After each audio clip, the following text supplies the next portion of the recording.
අපි ඇවිල්ලා ඉන්නේ මේ නිවසේ ෆ්ලෝ එකේ ටයිල්ස් පොප් අප් වෙලා තියෙනවා. අපි කියනවා ටෙන්ටින් කියලා තියෙනවා, බල්කින් වෙලා කියලා කියනවා.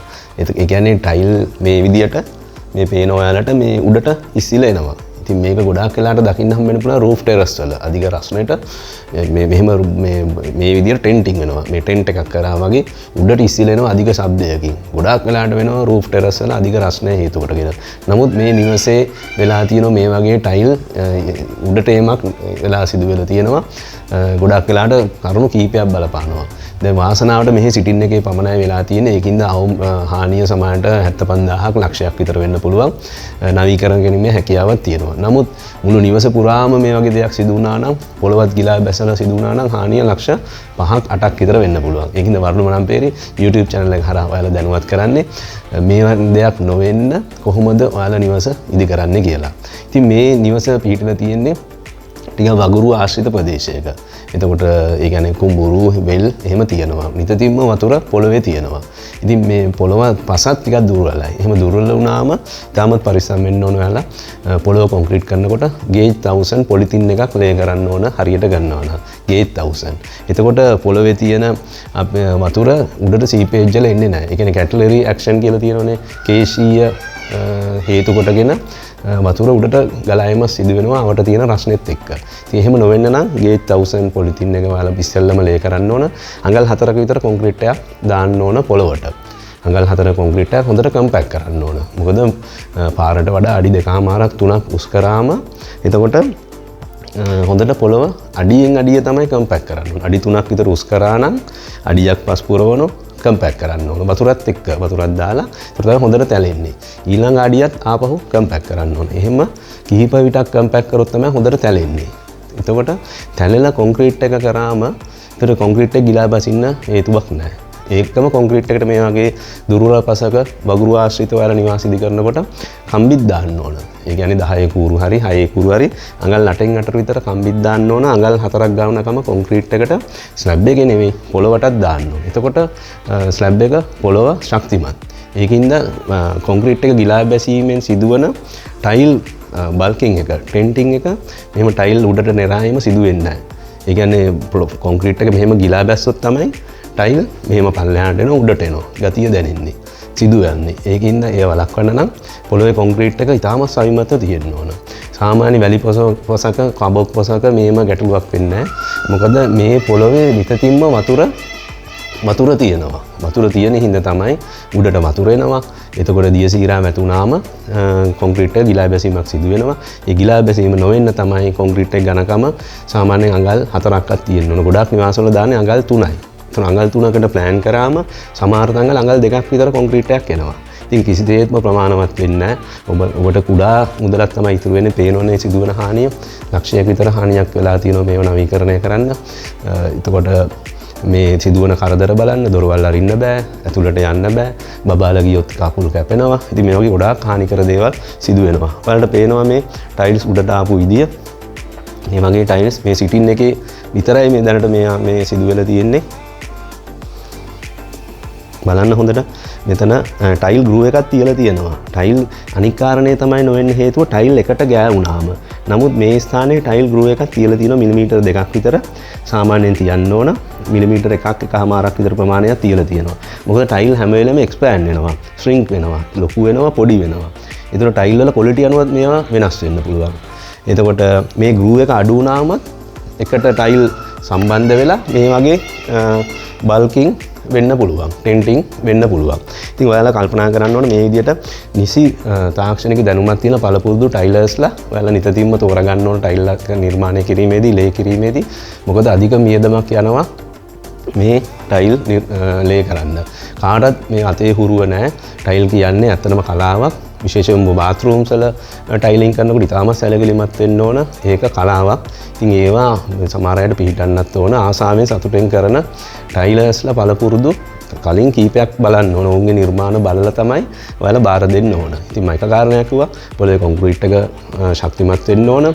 අඩි 2-3ක් ඔබ ලූස් කරලා තියෙනවා නම් ඒ කම්පැක්ට් රියැක්ෂන් එක හරියට කරන්න ඕන පොළොවේ 1000 ගේජ් එක පොලිතින් එක දාන්න ඕන දියසීරා වැඩි නම් අනිත් එක තමයි හරි ටයිලර්ස්ලා තෝරගන්න ඕන ඊළඟ ටයිල් වල ગેප් එක නිසි අයුරෙන් තියන්න ඕන ග්‍රූ එක නිසි අයුරෙන් තියන්න ඕන ටයිල් තෝරගැනීමේදී ඉතාමත් කල්පනාකාරී වෙන්න ඕන ටයිල් එකේ එතකොට මේ ඇඩිසිව් වලින් තමයි මේවා අලවන්නේ ඒකට සමහර ටයිල්ස් මේ ඇඩිසිව් වලට බන්ධනය වීමක් සිදු වෙන්නේ නැහැ ග්‍රිප් වෙන්නේ නැහැ එතකොට සමහර ඉම්පෝර්ට් කරන ටයිල්ස් තියෙනවා මේ වගේ දේවල් ගොඩාක් වෙලාවට බිල්ඩින්ග්ස් වල සිදු වෙලා තියෙනවා ඒ ටයිල් වලට මේ ඇඩිසිව් එක බන්ධනයක් වෙන්නේ නැහැ ඒ සර්ෆේස් එක අනුව රෆ් වෙන්නත් ඕනනේ රෆ් වුණොත් තමයි බන්ධනයක් සිදු වෙන්නේ. නමුත් ඒ ටයිල් වර්ගය අනුවත් මේ වගේ දෙයක් ඔයාලට වෙන්න පුළුවන්. ඊටාම ලාභදායී ටයිල් ගන්නකොට විශේෂයෙන්ම සේල් දාන ඒවායි පරිස්සම් වෙන්න හොඳට සොයලා බලන්න. ඒවයි මේ බන්ධනේ නොවන හින්දා ඇඩසිව් වලට මේ වගේ ගැටලු වෙන්න පුළුවන්. තවත් කාරණයක් කියනවා නම් ටයිල් කොන්ක්‍රීට් එක දැම්මට පස්සේ බෙඩ් එක දානවා. බෙඩ් කියන්නේ සිමෙන්ති වැලිත් එක්ක මික්ස් කරලා ටයිල් කොන්ක්‍රීට් එක ලෙවල් කරන්න බෑනේ. ලෙවල් කරන්න අපි දානවා බෙඩ් එක. ඒතකොට බෙඩ් එක දැම්මට පස්සේ කියුරින් කරන්න ඕන. ගොඩාක් වෙලාවට කියුරින් වෙන්නේ නැහැ. මොකද ටයිල් එක ඇඩිසිව් එකයි බෙඩ් එකට අලෙව්වට පස්සේ ඒ ඇතුලේ තියෙන රස්නය හින්දා මේ ආයතනත් වියල් වීමක් සිදු වෙන්න පුළුවන්. ඒකින්ද කලින් වතුර දාලා ටයිල් බෙඩ් එකට වතුර දාලා ඒ බෙඩ් එකෙන් පිටවෙන රස්නය තාපය අඩු කරන්න ඕන. ඒකින්ද ඔයාලා ටයිල් අඩු කරන්න ලේ කරන්න දවස් කීපයකට හරි කලින් හරි වතුර ටිකක් ඉහළ හරි මේ කියුරින් කරා නම් හොඳයි. ඒතකොට තාපය සිදුවන හානිය පිටවීමේදී මොකද ප්‍රතික්‍රියාවනේ බෙඩ් එක දැම්මයි කියන්නේ සිමෙන්ති වැලි අතර ප්‍රතික්‍රියාව. ප්‍රතික්‍රියාව සිදු වෙනකොට තාපය නිතින්ම පිට වෙනවා. ඒ පිට වෙන හින්දා මේ ටයිල්ස් වලට දරා ගන්න බැරි වෙලා එහෙම උඩට වීමක් සිදු වෙනවා. බල්කින්, ටෙන්ටින් ඒ වගේ දේවල් සිදු වෙනවා. ඉතින් ඔයාලා ඒකත් කල්පනා කරන්න කියුරින් කරන්න ඕන. අනිත් කාරණේ තමයි ගොඩාක් වෙලාවට ටයිල් කොන්ක්‍රීට් කරලා බෙඩ් එක දාලා ඊළඟට පිරිසුදු කරන්නේ නැහැ. ටයිල් කරන්නේ දවස් කීපයකට පස්සේ. ඒතකොට සමහරවිට වඩු ආසුන් නැහැ මේ වඩු වැඩ කරනකොට කුඩු ඩස්ට් එක මේ බෙඩ් එක උඩ වැටිලා තියෙනවා. ඒ අවස්ථාවේදී ඉතින් සමහරලාට මේ පොස් අරගෙන පොඩ්ඩක් ක්ලීන් කරනවා. නමුත් බෙඩ් එක උඩ පොඩි ඒ ලී කුඩු තැම්පත් වෙලා තියෙනවා.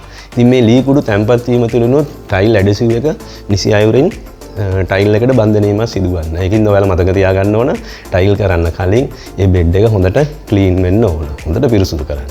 අනිත් කාරණේ තමයි ටයිල් කරන අතරතුර මේක බලන්න එනවා කට්ටිය. ඔයාලා ගෙදර කට්ටිය යනවා. සමානට අලුතෙන් ටයිල්ස් ඩිසයින්ස් දැම්මම ගේ ලස්සන වුණාම ගෙදරට බලන්න එනවා ගේ. ඉතින් බලන්නේ නැහැ ටයිල් කරන අතරතුරදී මේ තුලින් ගමන් කිරීම තුලිනුත් සමහර විට මේ ගැටලුවට මුහුණ පාන්න ඉඩ තියෙනවා. ටයිල් මෙහෙම මේ ඉදිරිය ඇද වෙන්න පුළුවන්.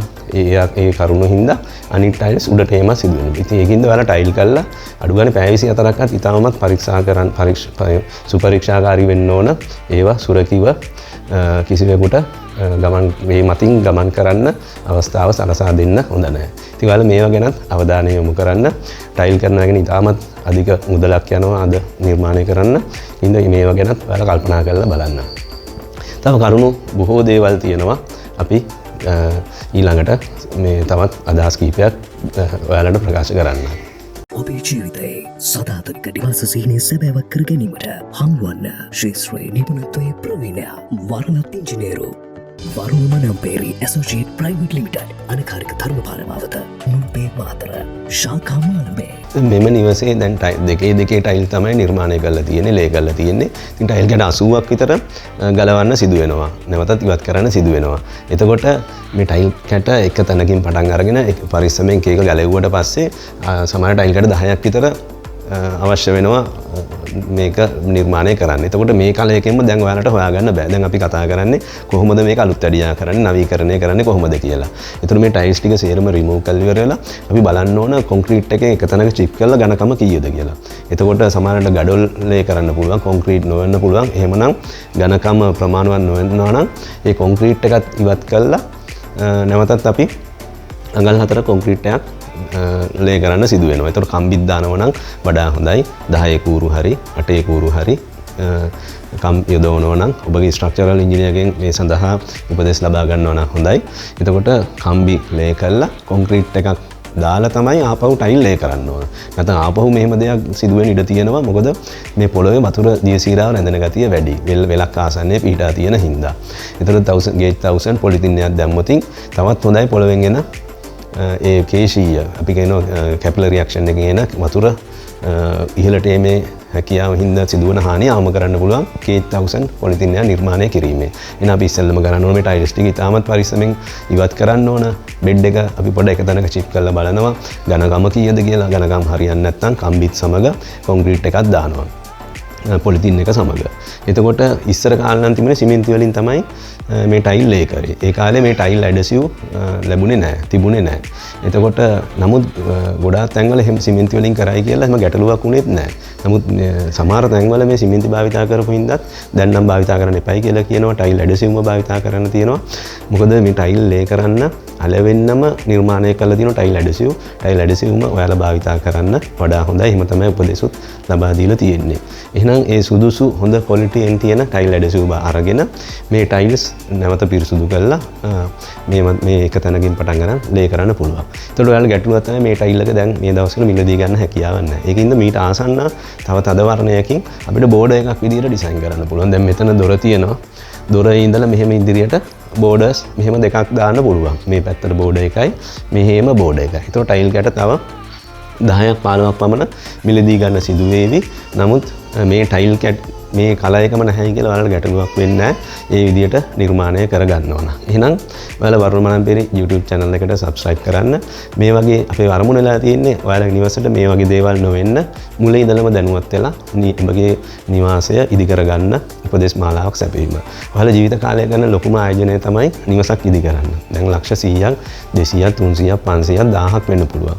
එක තැනක හරි ඔයාලට මිස්ටේක් එකක් වුණොත් ඩිෆෙක්ට්ස් තියුණොත් එය සමහර විට ගිලා බැසීමක් සිදු වුණොත් එය නවීකරණය කරන්න රෙක්ටිෆයි කරන්න ඉතාමත් අපහසුයි. ඒකින්ද ඉතාමත් පරිස්සමෙන් තමයි ඔයාලා ජීවත් වෙන ඔයාගේ දරුවටත් නිර්මාණය වෙන පරම්පරා කීපයකට මේ නිර්මාණය කිරීම කරන ආයෝජනය නිසි උපදෙස් මත කරනවා නම් තමයි වඩා හොඳ.